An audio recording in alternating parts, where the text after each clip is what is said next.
सम्पूर्णमा नमस्कार। यति बेला म एउटा अनौठो कुरो लिएर तपाईहरु सामु आइसकेको छु।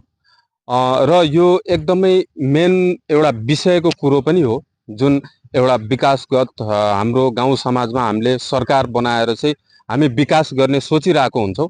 त्यस्तै अनौठो कुरोहरू म तपाईलाई एउटा कुरो चाहिँ यहाँ देखाउन गइरहेको छु। र सर्वप्रथम यो कुरो देखाउनु भन्दा अगाडि म एउटा कुरा के भन्छु, जब हाम्रो मध्य तराईतिर वा पहाडतिर, पहाडी भेगतिर एउटा झुलुङ्गे पुल बन्दा पनि त्यहाँ कुनै अनौठो लाग्दैन, कसैलाई रमाइलो लाग्दैन। तर आज म मध्य प्रदेशको एउटा सानो पुल देखाइरहेको छु। हामीले पछाडिपट्टि हामीले देख्न सक्छौं।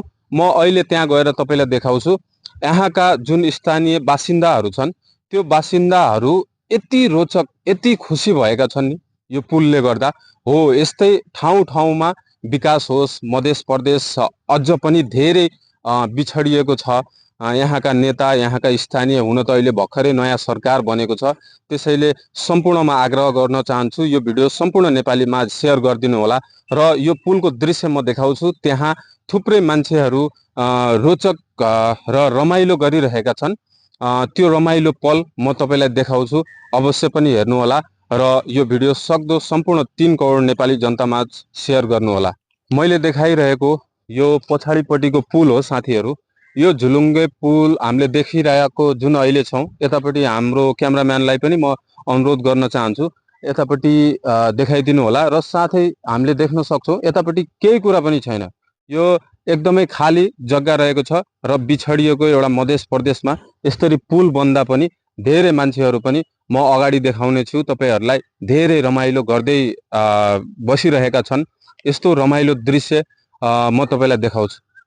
हेर्नुस् त, अहिले देखाइरहेको यो दृश्य, यो पुलको, झुलुङ्गे पुलको दृश्य तपाईहरु माझ मैले प्रस्तुत गरिरहेको छु।